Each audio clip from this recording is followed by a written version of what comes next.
Thank you for PARS for inviting me to speak today. My name is Shamie Kumar. I'm the Senior Director, Clinical Specialist at Cure AI, and I'm also a diagnostic radiographer.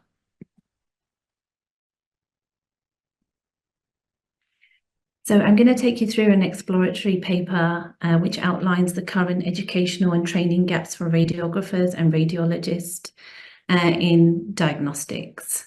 So hopefully you'll understand the use of AI within daily clinical practice and why it's fundamental.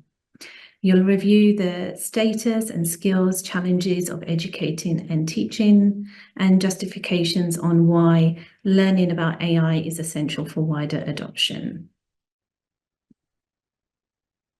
So there is a huge demand for diagnostic imaging. There is an increase in diagnostic requests, which is increasing the workload and the demands and pressures within radiology.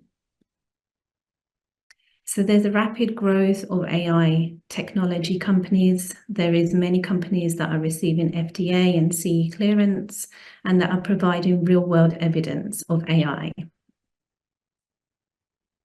AI in radiology is focused around workflow optimization, early diagnosis, reducing workflow, and improving diagnostic accuracy. Radiologists and radiographers need to educate themselves and colleagues to ensure that AI is integrated safely, benefits the patient, and they are confident using this as part of their clinical workflow. AI contributes to a spectrum of use cases. This includes triage, segregation between normal and abnormal. It gives a suggestive diagnosis and findings. It provides contours and quantification. It can be used as a second pair of eyes, supporting the less experienced. So with the support of AI, we are looking at reducing workload and backlog, more time committed to patients. We're looking at reducing near misses and improving diagnostic accuracy, early diagnosis and intervention for the patients, and increase incidental findings. So this is an example of what AI would give as an output. You'd see flags here, which would be on your RIS. So the flags would indicate that there is something critical or urgent on the chest X-ray, and you need to read this chest X-ray first. There can be other flags as well where there are other abnormalities but less critical. And this would be a secondary capture that you would see on your PAC system where the AI would provide a contour or where it has found the finding. It would give an abnormal tag at the top and it will give what particular finding that the AI has found. You'd also see on this side of the screen, so it would list yes and no as to which findings the AI has found on the chest X-ray. In this case, you will see a nodule and it will give a malignancy risk score. So in this case, it's saying this is a high-risk nodule and needs urgent attention.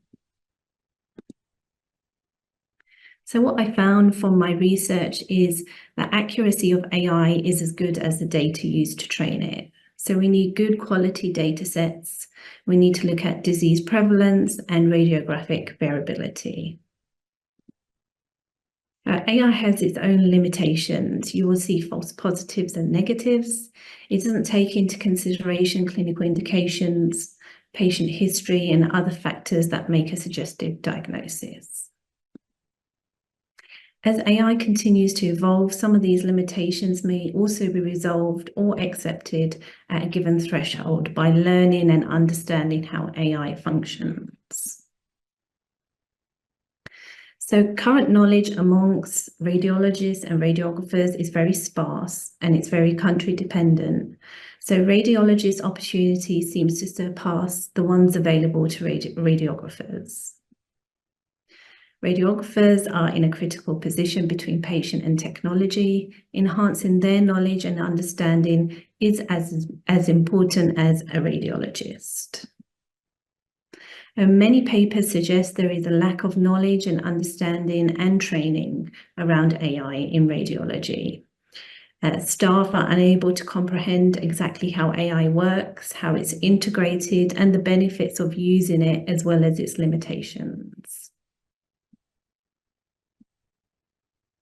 Currently, there is little AI teaching in undergraduate or postgraduate study programs, and this is not readily available. There are other training programs, courses, workshops, and seminars available, but most of these are limited sessions and they're very short. They cover peripheral topics such as ethics, legal, and the potential of AI. There is an obvious gap between the content of what the training program offers and what the radiologists and radiographers need. This is leading to ineffective learning outcomes, lack of clarity, and depth of understanding with the practicality of AI. Most of these courses are offered online. They're less than 1 hour. They have a very sparse audience, and the learning impact gained is often minimal. So who is delivering these programs and what expertise do they hold?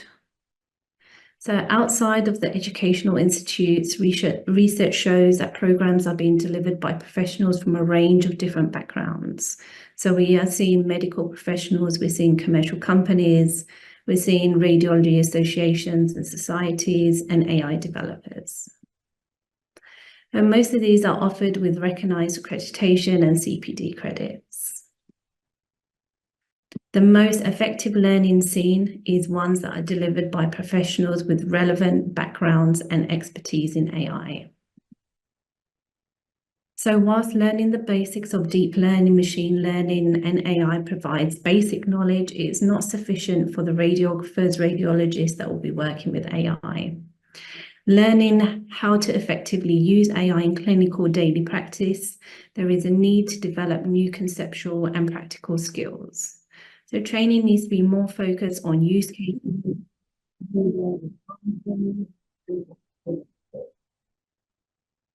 Understanding AI before we can explain it to others includes patience. And the better the radiologist and radiologists can explain, the more trust is gained within the patient in the service and the care we provide them. A conclusion. So training and education courses need to have defined learning outcomes, relevant concepts, theory and practice is taught as a continuation of a learning process, based on use cases specific to a clinical working environment, delivery by experts within the field, include AI education within undergraduate programs to ensure our future radiographers and radiologists have the core skills of AI. And postgraduate programs will give active radiologists and radiographers a chance to develop their skills and understanding AI with a professional qualification. Other training, short courses and programs should be delivered as a way of continuing professional development and align with an accredited institution for a degree for quality assurance. Thank you very much for listening. This is my references that I use as part of my paper. Thank you.